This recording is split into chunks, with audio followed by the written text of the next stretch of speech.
Ջերուսման ամբողջ համակարգը մեկ կաթսայի գնով կաթսան ձեզանից, մնացածը մեզանից։ Ընտրեք Maverick կամ Navi ընկերխնայող կաթսաներից մեկը, իսկ ծխատարը, մարտկոցները, խողովակները, բոլոր դետալները, առաքումն ու տեղադրումը կստանաք իդեալ համակարգից։ Վճարեք միայն կաթսայի համար եւ ստացեք ամբողջ ջերուսման համակարգը նույն գնով։ Մանրամասները idealsystem.am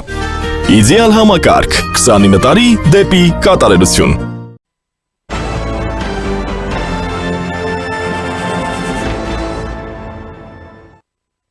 Ողջույն, դուք դիտում եք առաջին լրատվականը, ես Ժիրայր Ոսկանյանն եմ, զրուցակիցս քաղաքագետ Էդգար Արաքելյանն է։ Բարև։ Պարոն Արաքելյան, սկսենք Գագիկ Ծառուկյանի շուրջ ծավալվող զարգացումներից։ Ծառուկյանը այսօր հայտարարություն է տարածել եւս մեկը, նշելով, որ իր հանդեպ հարուցված անարդար գործը որևէ առնչություն չունի այն հիմնարկների հետ։ Բոլորը գիտեն, որ ինքը վաղուց դուրս է եկել այդ ձեռնարկությունների կառավարումից, ոչ մի կապ չունի դրանց ընթացիկ հարցերի հետ, չի միջամտում դրանց աշխատանքներն եւ այլն, ու հասկանում է, որ այդ ձեռնարկությունները կապարակնքել, չգիտեմ, օրինակ նույն Multi-Wellness-ը վերադարձվեց, չէ, գույքը Երևանի քաղաքապետարանին, ասում է իրենց հավացնելու համար է արվում եւ նշում է բան հարյուրավոր աշխատակիցները ինչ անեն, նաեւ երկրին է վնաս հասցվում, հա, եւ իսկապես ինչ անել է իրավիճակում։ Տեսեք, ես չեմ կարծում, որ Հայաստանում նման խոշոր բիզնեսով զբաղվող մարդուն չի հետաքրքրում իր բիզնեսները, ուղղակի պարզապես տրված է ուրեմն կառավարման եւ այդ բիզնեսները կամ այդ բիզնեսի կառավարիչները ինչպես ցանկանում են, այնպես վարվում են։ Բոլորս գիտենք, թե Հայաստանում հատկապես նման խոշոր օլիգարխները ինչպես են վարում իրենց բիզնեսները։ Այս առումով չխախտելով անմեղության կանխավարկածը պետք է սպասենք նախաքննության ու մնացած հա իրավական գործընթացներին եւ կհասկանանք թե իրականում ինչա տեղ ունեցել։ Երեք նաեւ ես կարդացի կամ լսեցի, որ էլի ինչ որ օպերատիվ միջոցառումներ են նախաձեռնվել եւ դրա արդյունքում նույնպես օպերատիվ միջոցառումներով ձեռք բերված տվյալները չեն համապատասխանել փաստացի հա գոյություն ունեցող տվյալների հետ եւ կարծում եմ, որ էլի սպասենք իրավական գործընթացներին եւ ընթացքում կհասկանանք։ Բայց գործընթացը իրավական է։ Դե գիտեք, մարդը, ով որ նաեւ քաղաքականության մեջ է եւ մարդը, ով նաեւ Հայաստանում օլիգարխ է, խոշոր բիզնեսմեն է, բնականաբար այդ անձի հետ կարող են կապվել նաև քաղաքական այսպես ենթատեքստեր եւ գործընթացներ եւ սա օբյեկտիվ եւ բնական է ցանկացած երկրում դա կարող է այդպես ընկալվել նաև, բայց անկախ ամեն ինչից, եթե դու մտնում ես քաղաքականություն, որ հետո կոծկես քո հետագա հա ապօրինությունները քաղաքական ուրեմն ենթատեքստի տակ եւ հայտարարես, որ դու քաղաքական այսպես հետապնդման ես ենթարկվում, դա այլ խնդիր է։ Այսինքն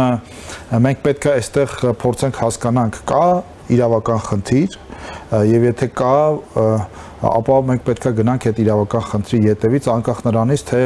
այդ իրավական խնդրի սուբյեկտը կամ օբյեկտը ինչ քաղաքական ներգրավվածություն ունի։ Կրկնեմ, միգուցե այդ մարդիկ մտնում են քաղաքականություն, որպեսզի քաղաքականությամբ ծածկեն իրենց ապօրինությունները, ես չգիտեմ, ժամանակը ցույց կտա։ Իսկ ձեզ օրինակ Ծառուկյանին ինչը ստիպեց նորից վերադառնալ ակտիվ քաղաքականություն, 5 տարի իր համար ապրում էր, զբաղված էր գործով եւ հայտարարեց մեկ էլ կգա կմասնակցի ընտրություններին ու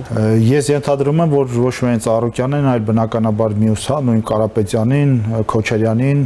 ստիպել են քաղաքականություն վերադառնալ ոչ թե Հայաստանի հասարակությունը, այլ դրսի կոնկրետ ուժեր, որոնց հետ իրենց ասելով ընկերություն են անում, որոնց հետ բարեկամներ են, որոնց հետ չգիտեմ ընդհանուր շահեր, նաև տնտեսական շահեր ունեն եւ ակնհայտ էր այս ընտրությունների այսպես հիմնական մեխը թե որն էր, եւ ակնհայտ էր նաև դրսի ներգրավվածությունը, դրսի կոնկրետ պետության աշխարհակաղակական կենտրոնի ներգրավվածությունը եւ հաշվի առնելով այս մարդկանց հայտարարությունները, դիրքորոշումները, ակնհայտ էր, որ այս մարդիկ ավելի շատ սպասարկում են դրսի այդ կոնկրետ աշխարհաքաղաքական կենտրոնի շահերը։ Դրանով էր պայմանավորված նաև իրենց ներգրավվածությունը այս ընտրություններում, քանի որ ունեին նախ եւ առաջ նաև ֆինանսատնտեսական շահեր այդ կենտրոնների հետ։ Իսկ Ռուսաստանին հաջողվեց, այսպես ասենք, արձանագրել իր ցանկալի։ Եթե հաշվի առնենք, թե որն է Ռուսաստանի նպատակը, բնականաբար չհաջողվեց, իսկ այդ նպատակը Հայաստանում իշխանափոխություն իրականացնելն է, չհաջողվեց, քանի որ տեսեք, արտաքին, կոնկրետ ռուսական ուղղվածության այդ ուժերը կամ Ռուսաստանը այստեղ աշխատում են ելնելով իրենց ուրեմն քաղաքական մշակույթից, իսկ այդ քաղաքական մշակույթը չի ենթադրում հասարակության կարծիքի ուրեմն հասարակության կարծիքի հետ հաշվի նստելը, եւ սա է հիմնական գլխավոր պատճառը, որ իրենք այստեղ ձախողում են, իսկ Հայաստանում շատ վաղուց ուրեմն հանրային կարծիքը եւ հանրային ցանկություններն են որոշում, թե Հայաստանում ով պետքա լինի իշխանության, այլ ոչ թե երրորդ երկրները, եւ այս հանգամանքով է պայմանավորված, որ իրենք հաշվի չառնելով Հայաստանի Հանրապետության քաղաքացիների ցանկությունները, տեսլականները, երազանքները իրենց պետության հետ կապված, իրենք իրենց ցանկություններն են այսպես փորձում փաթաթել Հայաստանի քաղաքացիների վզին, իսկ Հայաստանի քաղաքացիները հունիսի 7-ին գնացին եւ ընտրություն կատարեցին ըստ իրենց ցանկության։ Իհարկե մենք ականատես ենք եղել նաեւ ընտրակաշառքների մասսայական դեպքերի, որը դեռ պետքա նաեւ իրավական գնահատականի արժանանա, այն ձայները, որոնք կորզվել են այստեղ ի օգուտ այդ ուժերի, այդ ձայների ճշող մեծամասնությունը ես համարում եմ, որ դրանք ըստ էության փողով գնված ձայներ են եւ կարծում եմ, որ այդ ձայների համագումարը պետքա նաեւ այդ ամբողջ գործընթացը պետքա նաեւ որոշակի իրավական գնահատականի արժանանա։ Իսկ այդ ուժերի խորհրդանում ներկայացվածությունը եւ տոկոսային ընդհանուր հարաբերակցությունը նրանց, որը ավելի է 21 թվականի համեմատ, արդյոք իրենից չի ընդհանրում ճնշում իշխանության նկատմամբ կամ հնարավորություն այդպիսին։ Տեսեք, իշխանությունը այսօր ունի ըստ էության ամուր մեծամասնություն խորհրդարանում, այսօր իշխանությունը կարողանում է ձևավորել ըստ էության կառավարություն միասնյա եւ փաստացի իշխանության այդ առումով որևէ բան չի խոչընդոտում, այսինքն ինչպես 8-րդ գումարման խորհրդարանում, այնպես էլ հիմա իշխանությունը ունի այդ մեծամասնությունը, իհարկե չունի սահմանադրական մեծամասնություն, ինչպես էր նաեւ 8-րդ գումարման խորհրդարանում, բայց այս ուժերի բնականաբար եւ իրենց հետևում կանգնած աշխարհաքաղաքական կենտրոնների նպատակը, նաեւ այդ մանդատները վերցնելու նաեւ նպատակը իհարկե բնականաբար փորձել ճնշումներ գործադրել իշխանության վրա, փորձել հանրային քաղաքական կյանքը մշտապես լարվածության մեջ պահել, փորձել խորհրդարանը վերածել ավելի կամ փորձել խորհրդարանը ավելի անլրջացնել, երբ որ մենք հատկապես տեսնում ենք, թե ում են գործուղել որոշ դեմքեր կան խորհրդարանում, ովքեր հատուկ գործուղվել են խորհրդարանում, խորհրդարան այդ աշխատանքները անլրջացնելու կամ մշտապես լարվածության մեջ պահելու համար, բայց ես համոզված եմ, որ խորհրդարանական նոր խմբակցությունը պատվով դուրս կգա այդ գործընթացից եւ համոզված եմ, որ բոլոր օրենքով նախատեսված քայլերը կձեռնարկվեն այդ անլուրջ մարդկանց իրենց տեղը դնելու։ Օրերս Սամվել Կարապետյանը ճեպազրույցի ժամանակ նշեց, որ Նարեկ Կարապետյանը գնալու է խորհրդարան, մանդատը վերցնում է եւ աշխատելու է մեկ դրամով, մնացած падգամավորների մասով դեռ քննարկում են, Այս իրավիճակը օրինակ ինչպես է պատկերացնում։ Այս իրավիճակը խոսում է նախ նրա մասին, որ այս մարդիկ խիստ պոպուլիստներ են, ինչ որ ամբողջ հաճո բաներ են ասում, մեկ դրամով են գնա, բնական է, եթե դու քո հաշիվներին ունես տասնյակ միլիոնների հասնող դոլարներ,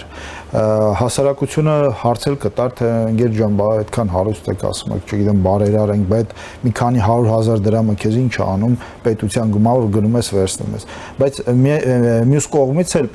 տեսեք, սա այն ծուղակն է, որի մեջ իրանք ընկել են, իրանք ի սկզբանե դրա մասին հայտարարել են, հիմա փորձում են հասկանան, թե ինչպես կարող են անել, սա պարզ, չպլանավորված կամ չհաշվարկած քաղաքական պոպուլիզմի արդյունք է, որի թակարդ է, որի մեջ իրանց լարած թակարդի մեջ իրենք ընկել են։ Եթե ինձ կհարցնեք, ես կասեի, որ ոչ, Նարեկ Կարապետյանը պետք է ստանա իր աշխատավարձը, քանի որ սա ինստիտուտ է, սա պետություն է, անկախ նրանից, թե դու քանի միլիոն դոլար ունես քո հաշվին, սա պետություն է,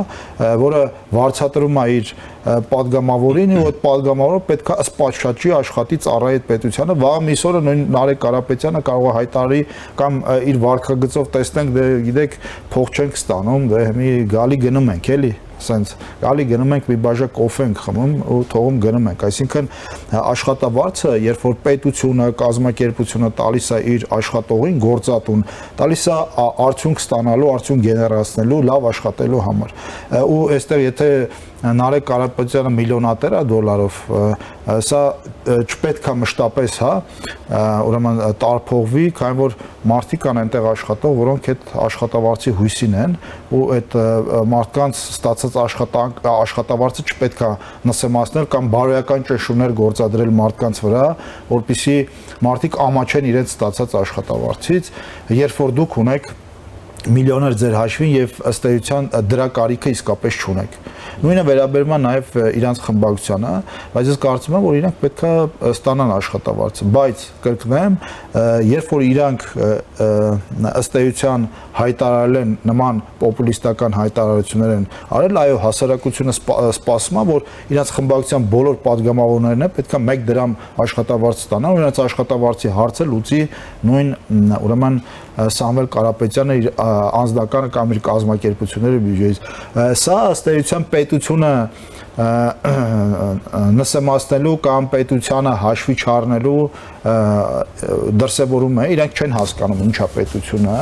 իրանք ասում են դե այսօր մենք փող ունենք, լավ, այսօր դուք փող ունեք, վաղը մեկ ուրիշն է գալու, ինչ անի, պետք է ասեք, տեսեք, մենք 1 դրամ ենք ստանում, հա, մեկ ուրիշը գալիս է, որը ձեզանից արդյունավետ օպոզիցիա կարա լինի, ձեզանից շատ լավ կարա աշխատի, այդ աշխատավարձերը ստանա, ինչ դուք հիմա համեմատվեք այդ օպոզիցիայի հետ նրանով, որ օրինակ դուք աշխատավարձ չեք ստանում, իրենք ստանում են, տեսեք, դուք ինչ արդյունավետ եք աշխատել։ Ոչ, արդյունավետ աշխատելու ուրեմն գլխավոր գրավականներից մեկը ոչ թե այո աշխատավարձը նշանակություն ունի, քանի որ դա նույնպես մարդկանց մոտիվացնում է, բայց դրա արդյունքը այն օրենքներն են, օրենսդրական նախաձեռնություններն եւ քաղաքական դիրքորոշումներն են, որոնք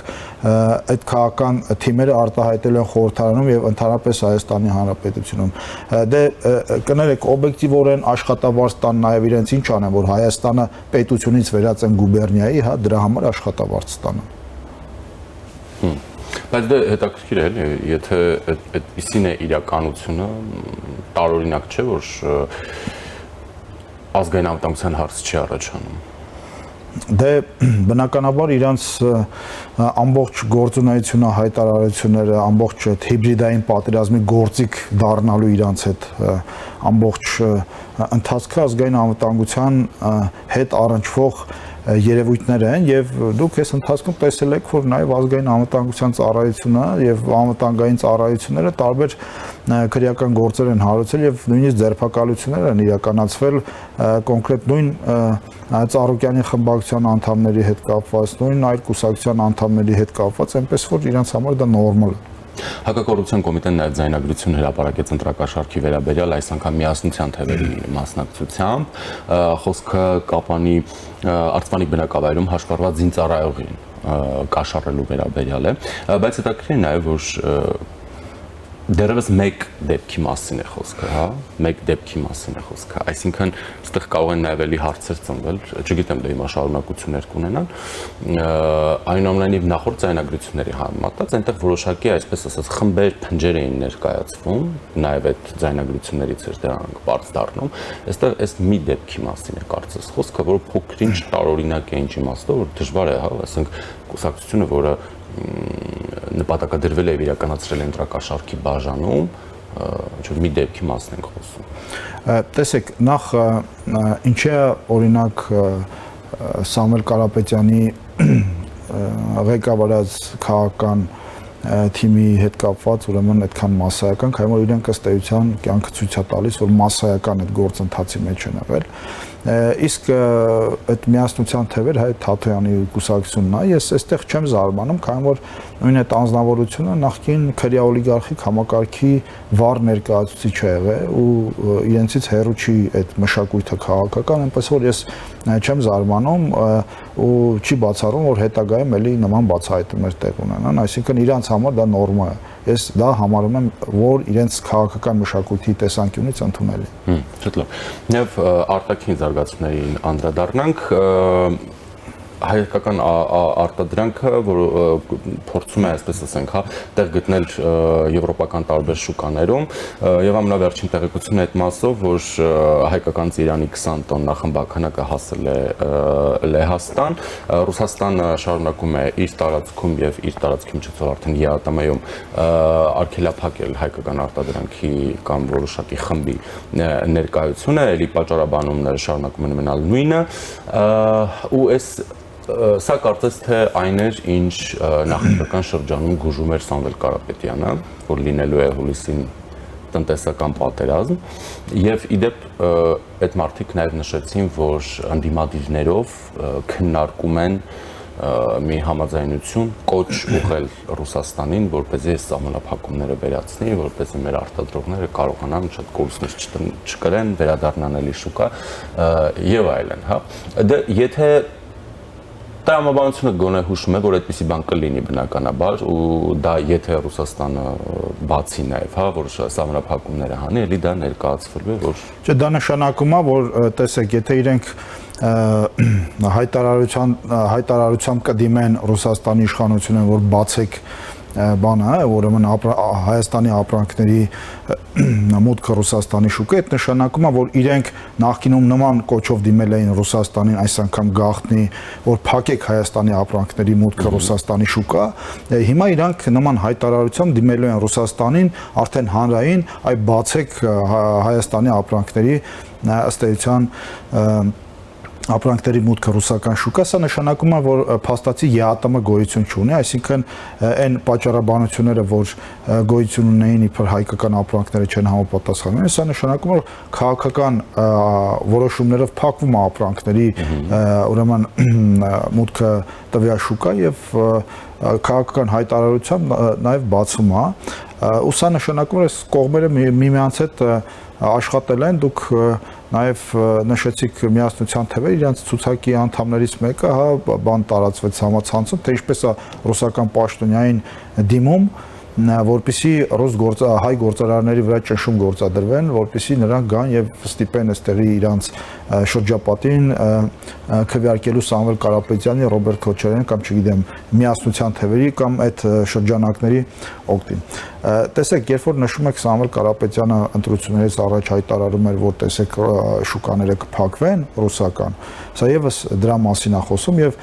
տեսեք այս շրջանակները Սա խոսում է, որ իրենց մեջ եղել է ներքին պայմանավորվածություն, որպեսզի փակեն շուկաները, ճնշում գործադրեն հայ արտադրողների վրա, որպեսզի իրենք գնան եւ ընտրություն կատարեն իրենց օգտին, որպեսզի իրենց ծիրանը, լոլիկը եւ այլն դուրս գան ռուսական շուկաներ։ Բայց սա ինչ որ առումով նաեւ հակառակ էֆեկտը թողեց մեր քաղաքացիների վրա եւ մեր քաղաքացիները շանտաժի չգնացին։ Բայց տեսեք, երբ որ Հայաստանում տեղի ունեցավ հեղափոխություն եւ փոխությունից հետո այս նույն շրջանակները ինչ էին հայտարարում, այդ տեսեք, հեսա պատերազմ առնելու, տեսեք, եկել են, որ հողերը տան, այսինքն սա նշանակում է, որ շրջանակները ինչ-որ միգուցե պայմանավորվածություններ ունեին, հա, կամ ինչ-որ գիտեին, կամ ինչ-որ արդեն տվել էին, հա, նույնը վերաբերում է շուկաներին, այս մարդիկ էլի նույն շրջանակներն են, չէ, ինչ-որ բան պայմանավորվել են, ինչ-որ բան գիտեին, որ Հայաստանի գլխին այդպիսի փորձանք են բերելու, հիմա այդ մարդիկ նույն ձևով գործում են, այնպես որ ձեռագիրը ըստ էության նույնն է, բայց միևնույն ժամանակ վերջերս համացանցում մի բան կարդացի, որ Ֆրանսիայից մարդիկ ուրեմն հայտարարություններ էին տարածել, որ շնորհակալություն Ռուսաստան, որ մենք ուտում ենք հայկական որակյալ ծիրան, ու հիմա մենք պետք է ասենք շնորհակալություն Ռուսաստան, որ դու քո քայլերով նաև ինչ որտեղ ստիպում ես Հայաստանին ու հայ արտադրողներին, որպեսզի վերջապես դիվերսիֆիկացնեն իրենց արտահանման ուրեմն շուկաները եւ հայկական ապրանքը այլևս գնա ոչ թե սահմանափակ շուկա, որից մենք մեծ կախվածություն ունենք, այլ գնա տասնյակ շուկաներ, ինչը որ այսօր ըստ էության արդեն իսկ արվում է։ Իհարկե ժամանակի ընթացքում դրանց ծավալներն է կմեծանան եւ ինչպես կհիշեք զենքի շուկայի հետ տեղի ունեցավ, այնպես է տեղի ունենալու մեր ապրանքների շուկայի հետ եւ մենք այս առումով այլևս էլի մեկ շատ կարեւոր կախվածությունից կհեռանանք եւ կունենանք բազմազանեցված դիվերսիֆիկացված, ինչպես ասվում է, նաեւ արտահանման շուկաներ։ Իսկ Մոսկվայի եւ Երևանի քաղաքական հակասությունների խորացման դեպքում արդյոք սա չի ենթադրի, որ այս շուկայի հարցը դոմինոյի էֆեկտով օրինակ գնա նաեւ արդեն ազդի էներգակիրների վրա։ Գիտեք, տեսեք, մենք պետք է ամեն ինչին պատրաստ լինենք։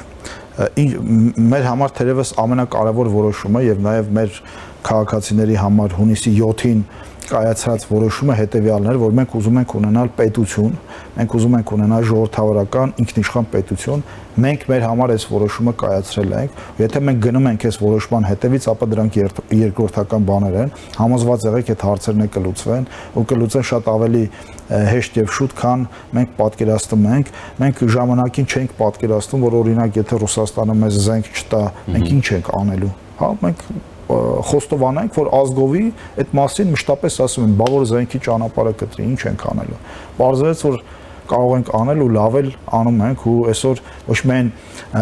մի քանի երկրներից կարողանում ենք զենք զինամթեր գնել, այլ մենք այլևս ստեղծել ենք մեր ռազմա արդյունաբերությունը։ Եվ դա այլևս ամենակարևոր ձեռքբերումներից է այս ամբողջ գործընթացում։ Իսկ ինչ վերաբերում է էներգակիրների, ես համոզմունք ունեմ, որ այո, ինչ որ մի ժամանակ էլ դրա հարցը կբարձրացվի, ու այստեղ մենք պետք է էլի մեծ պահենք այնպես, ինչպես պահում ենք հիմա, արժանապատիվ, ասենք, որ մեզ ուրեմն չեք կարող մեր պետականությունը փոխել մի քանի ֆոր ծիրանի կամ լոլիկի կամ չգիտեմ վարունգի ու բադրջանի հետ, մենք ունենք արժանապատվություն ու մենք ցանկանում ենք պետություն ունենալ ու այդ պետության գինը եթե այդպես պետք է վճարենք, ապա այդպես կվճարենք։ Շնորհակալություն։ Ես եմ շնորհակալ։ Սրուցակիցս քաղաքագետ Էդգար Առաքելյանն էր, մնացեք առաջինի հետ, ես Ժիրայր Ոսկանյանն եմ։